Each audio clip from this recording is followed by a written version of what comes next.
اللہ الرحمن الرحیم۔ السلام علیکم، ابرار رشید آپ کی خدمت میں حاضر، اور آپ سے درخواست کہ اگر ابھی تک آپ نے اس چینل کو سبسکرائب نہیں کیا تو اسے سبسکرائب کر لیں، جو بیل آئیکن ہے اس کو ضرور پریس کیجئے گا، آپ کا شکریہ۔ اس وقت ایک سوال مختلف انداز سے لوگ اس پر تبصرہ بھی کر رہے ہیں، اور بڑے اعلیٰ مقتدر حلقوں میں، ہائی کوارٹرز میں اس پر ایک انٹلیکچول قسم کی ڈسکشن ہو رہی ہے، اور اس کی پروز اینڈ کونس کا جائزہ لیا جا رہا ہے۔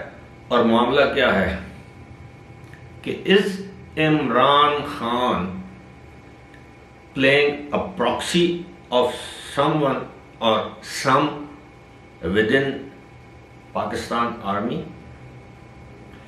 یعنی کیا عمران خان پاک فوج کے اندر موجود کچھ لوگوں کی لڑائی سڑکوں پر لڑ رہے ہیں؟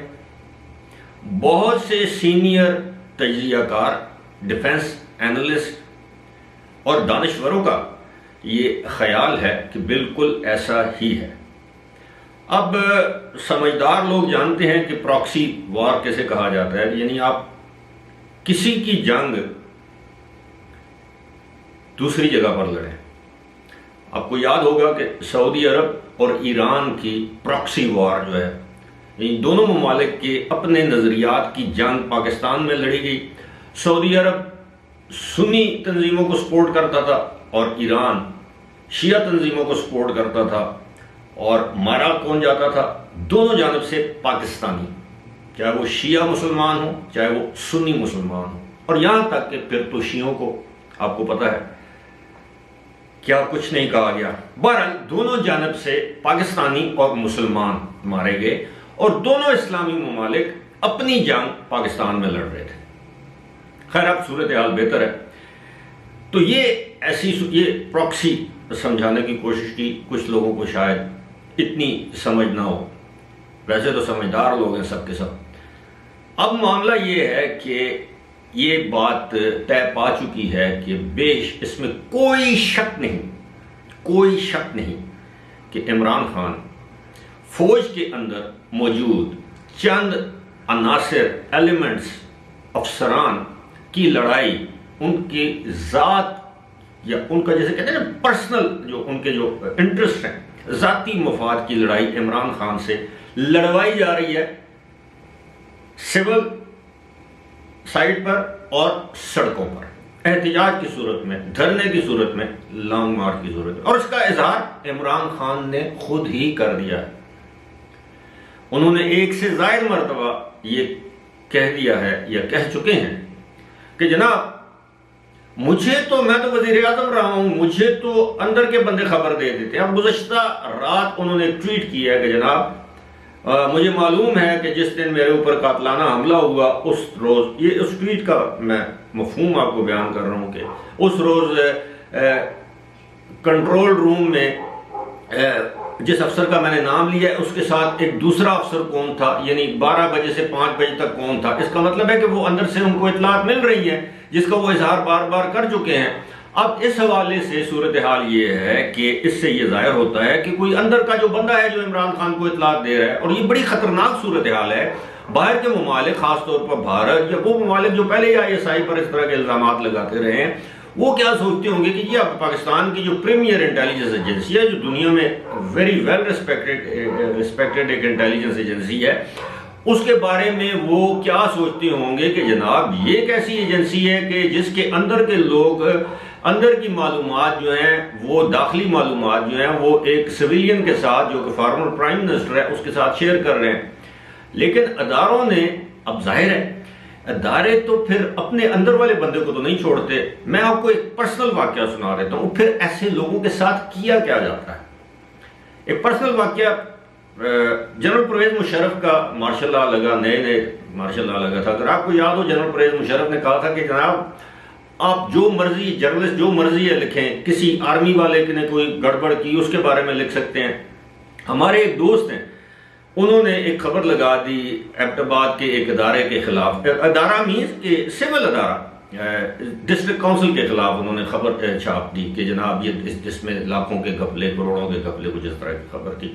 تو یہاں پر ایک میجر صاحب تھے، تو انہوں نے اس ہمارے دوست کو فون کر کے کہا کہ یہ تم نے خبر چھاپی ہے، تم فلاں. یہ دن تھا، میں آپ کو بتاؤں کہ ہفتے کا دن تھا، اتوار کی چھٹی ہوتی تھی، ہفتے کا دن تھا.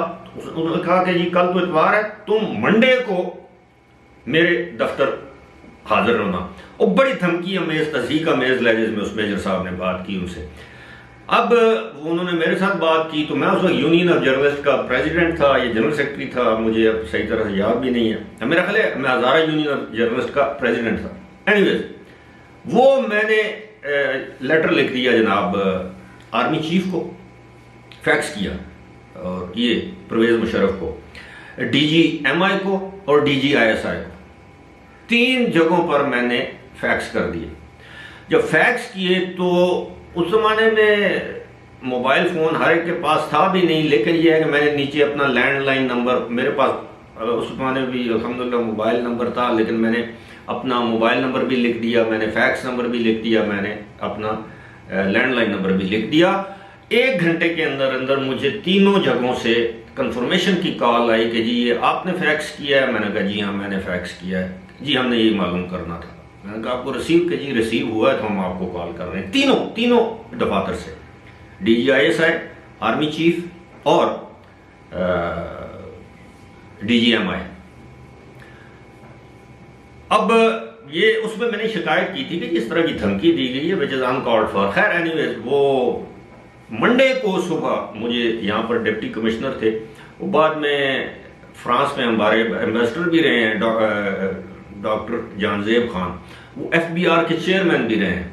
تو وہ یہاں پہ ڈپٹی کمشنر تھے، انہوں نے مجھے فون کیا کہ سردار صاحب آپ میرے آفس تشریف لا سکتے ہیں. میں نے کہا جی ہاں میں آ جاؤں گا. خیریت ہے کہ جی خیریت ہے بھی اور نہیں بھی.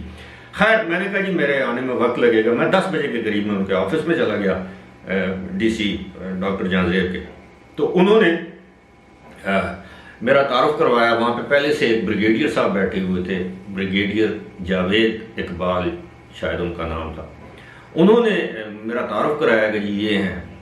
تو میں نے بتایا کہ جی ہاں یہ آپ نے فیکس بھیجا. میں نے کہا تو مجھے بریگیڈیئر صاحب نے انگریزی میں یہ کہا کہ سردار صاحب you don't know what have you done to that major.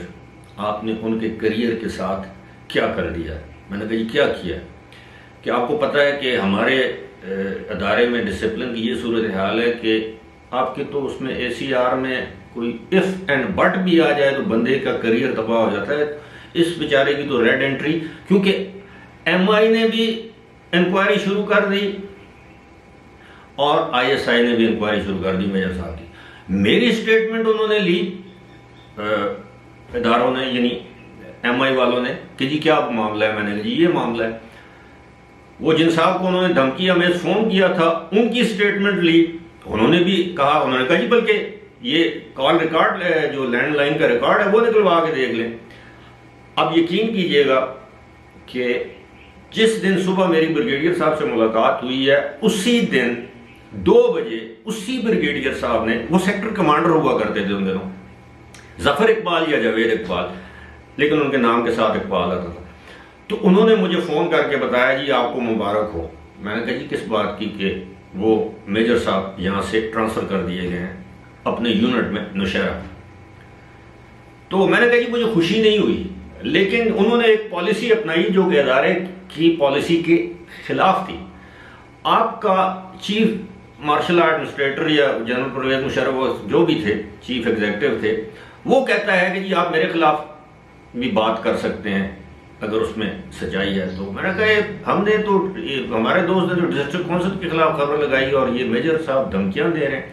لیکن اس کے بعد جو نئے میجر صاحب آئے تو پھر ان کو سمجھ آ گئی کہ یہاں پہ ایسا نہیں ہو سکتا. یہ واقعہ بتانے کا مقصد یہ ہے کہ اب آرمی کے اندر، آئی ایس آئی کے اندر اگر کوئی لوگ ہیں جو کہ عمران خان کے لیے کام کر رہے ہیں تو ان کو تو سارٹ آؤٹ کر لیا جائے گا یا کر لیا گیا ہوگا آلریڈی.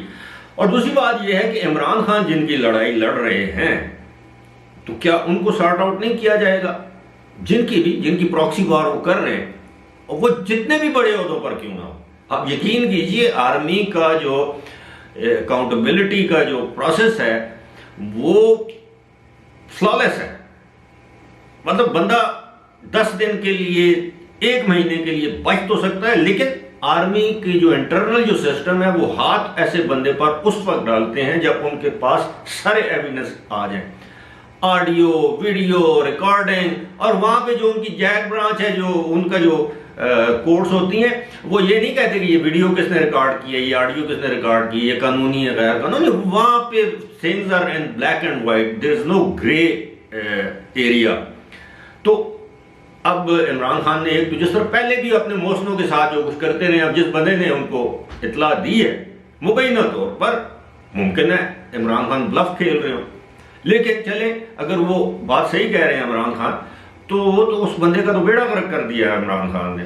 اور اب یہ آرمی نے بطور ادارہ یہ جو کور کمانڈرز کی کانفرنس ہوئی ہے، اس میں ان کو باقاعدہ shut up call once and for all دے دی گئی ہے. لیکن عمران خان کی جو پراکسی وار ہے وہ اب اس کے خد و خال سامنے اس طرح آ رہے ہیں کہ وہ چاہتے ہیں کہ آرمی کے اندر ایک ایسی ڈویژن قائم ہو، اور کچھ قوتوں کی، بیرونی قوتوں کی تو دیرینہ خواہش ہے کہ پاکستان کی آرمی کے اندر ایک ڈویژن ہو جائے، لیکن ریسٹ ایشورڈ ایسا ہونے نہیں دیا جائے گا. بہرحال فی الحال مجھے دیجیے اجازت. خدا حافظ.